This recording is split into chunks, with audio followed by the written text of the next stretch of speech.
Like you said, guys with 10 million don't have that much money in cash. How much money should a person have in cash? Again, so much depends on how old you are, what your lifestyle is, and what your income is, right? So if you have no income, like you retire, you better have a bunch of cash because you got to pay your rent, you got to pay your car bill, you got to have incidental expenses. Right. But if you know you're making $100,000 a month, right, you pretty much can cover anything you need to deal with. So you can really run your investment portfolio with low cash and high risk. Yeah. So I want you to watch this just for a minute, because what I'm going to do is I'm going to break down a couple things of that they go into and how like it works when you're looking to build that financial independence, that freedom, generational wealth, how to take and go from incremental growth, which they're going to talk about a little bit, to exponential growth. So let's just watch for a minute or two. And so much because your personal risk tolerance and your opportunity set. What I realized, and one of the things that I wanted to kind of experiment with in some ways, I mean, it wasn't a mental experiment, but there's not a ton of black wealth, period, right? 13% of the population, 1.5% of the wealth in this country. Until that changes, our country's kind of broken. And I hope you heard that part, right? 13% of the population, 1% of the wealth. So there's a reason for that.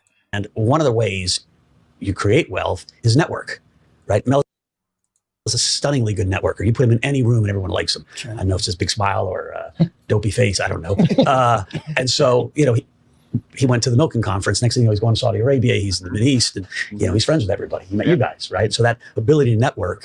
Well, if you grow up in a bad zip code, you're networking with, people that aren't creating a lot of wealth. That's right. You put him in a room with wealth creators, he's going to network and get opportunities. And so now he's bringing more opportunities to Dave and I than we're bringing to him. and so a little bit is guidance, a little bit is just introducing people to the networks of money, right? How do you raise capital? How do you find ideas? How do you use your political connections to get stuff done? All of that process that lots of people that don't grow up with that never have access to. And that's a little bit the idea of the podcast. Yeah. So, all right. So what I want to do is I'm going to break down is a couple of things that they talked about. One, they talked about collaborations, but he called it networking. And he talked about how our community, there's people that once you get around a certain group of others, you could have the capabilities, you could have the resources, you could have the ability, you could have the knowledge, the know-how, but when you're in the wrong groups, then it's really just gonna kind of fizzle out real easy, real fast. But when you're in the right groups that also have a desire, that have resources, that have frameworks and structures, that have money, connections, those same skill sets, that same motivation, those same qualities that many of us bring to the table, those things now, instead of getting incremental growth like we do when we're just around small thinkers, people with small resources, and you get small results, incremental results. Now being around the right people with big resources, with big ideas, with big money, now you're getting exponential results, right? And so, and that's how we went first from 0 to 1.3 million in a few years with the Airbnb passive income. And that's also how we went from 0 to just under 100 listings in a couple of years with Airbnb passive income. That's how we went from 0 to just under a couple $1 million a year in the whole Airbnb space with coaching and all that stuff, right? Why? Because what I had to do, I wasn't as fortunate as this guy, right? I wasn't as fortunate as Mel, where he was at these conferences, but to get at some of the conferences, he talked about the Milken conference. He was at that conference. And then after the Milken conference, he ended up in Saudi Arabia. What he had to do, most cases, he had to know somebody, but he also had to pay to get there. and probably pay a lot of money because these guys are billionaires, right? So in order to be in that room, that's what he had to pay. A lot of money to be in that room. And then what happened though? He ended up meeting this guy, Mike, who, if you watch the video, Mike actually took his watch. Now, I don't support some of the stuff these guys are doing. Like, they're really smart guys, but you know, they're talking about doing stuff like smoking weed, and like I'm not a proponent of that. Like, me personally, like, number one, this is God's temple and I want to take care of it as much as I possibly can. But also, I know that in order for me to perform at my highest level, I need to be as sharp as possible, because the things that I am looking to accomplish, the things that God's given me vision for, is far greater than anyone in my family has ever accomplished. Right. So I need to be sharper than anyone in my family. Right. And that's one of the ways, right? I know I need to be sharper. It's more than anyone that I grew up has ever accomplished. I need to be sharper than those guys, because I know, like, I grew up with a lot of guys with a lot of talent that didn't go anywhere. Why? Because a lot of that stupid stuff that they were doing, which I even did when I was younger, right? Didn't know any better. And you know, but I learned by the grace of God early that if I really wanted to accomplish this thing that God gave me vision for, I got to be sharp, take care of his temple. Right. So, but these guys are very, very, very smart when it comes to business building. They're very, very, very, very smart when it comes to wealth building, wealth creation. And they're very, very, very, very smart when it comes to networking and collaborations. And that's the power. Like, many of us, like, in how to get there, like the way I've been able to get there is I had to pay a lot of money to get into those same rooms, right? To learn from people who were doing the things that I wanted to be able to do, right? That had that were building legacy with their kids and their family. Some of them were kind of like these guys, in a sense, where they may not have had this exact same values, but that's okay. Like, God gave me enough wisdom to know how to sort through that and know what I needed to be focused on. But there's some information and some access that he sent me there for. And so as I get that information, that access, then I can build on that. Right. These are the ways I was able to get from zero to multiple millions of dollars in just a few short years. Right. With no experience in some of the areas that I'm talking about. I didn't have any experience with Airbnb. I didn't have any experience with coaching, training, and mentoring people all over the world.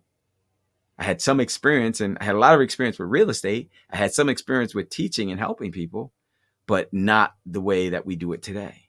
And now I've helped, you know, thousands of people all over the world be able to take the gift that God's blessed me with, right? That has allowed me to create financial independence and freedom for my family in a way that honors him, and now use that same gift to accomplish the same thing for their families, to be able to take that vision that he's given them and live the vision that he's given them for their life and for their family in a way that honors him. Like, that's it. That's how I use the gift. But collaborations, having the right access to the right people. How do I get that access? Well, I just was sharing with one of my students earlier. My definition of luck, some of it is luck, right? It didn't just happen overnight. But my definition, let me tell you what my definition of luck is. My definition of luck is when preparation meets opportunity. So all these years that I was preparing, right? Taking care of my body, taking care of my mind, just working it out, right? In some cases, some of y'all call it grinding, right? Doing the right thing, right? I'm prepared. I'm ready. It ain't happening the way I want it to yet, but eventually I know, I just believe, Lord, it's going to happen. Praying, reading the word, sharing, being a blessing, being grateful, being joyful, right? Taking care of my family, my first ministry, like all those things. As the Lord's giving me, allowing me to be on that path, he's preparing me. And then when the opportunity meets, then what? It happens. That preparation happens when the opportunity meets. Just like he said, like now you in these environments and you got all these qualities and they're not really going anywhere. But you put those qualities in this room and you just take off. And that's what happened. Right. And the word of God also tells us what? He says, consider it pure joy. In James, consider it pure joy, my brothers, when you face trials of many kinds, because the testing of the trials create the testing of your faith, and the testing of your faith creates perseverance, and perseverance must finish its work so that you may be made mature, not lacking anything. Right. So that perseverance, during that perseverance, what's God doing? He's preparing you. He's making you mature and perfect.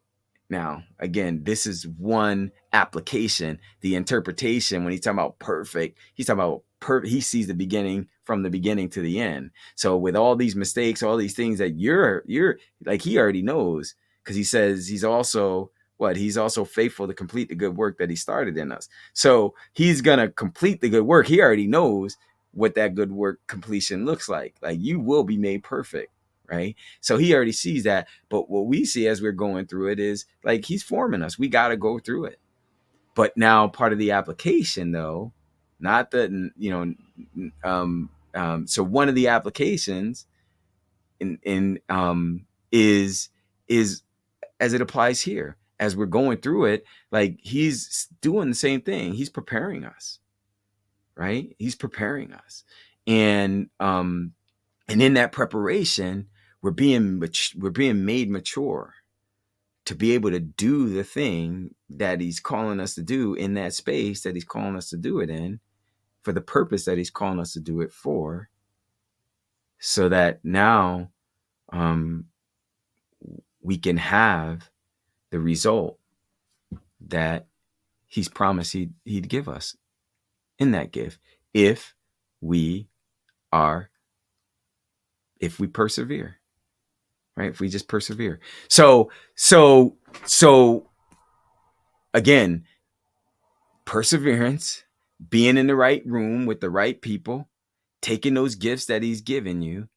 And when you do that, then your exponential growth happens. But to get there, and learning again from the right people, because again, like I talk about this all the time, our society hasn't given us, they give us the teaching, they give us the information, they give us the education, but they also give us the indoctrination.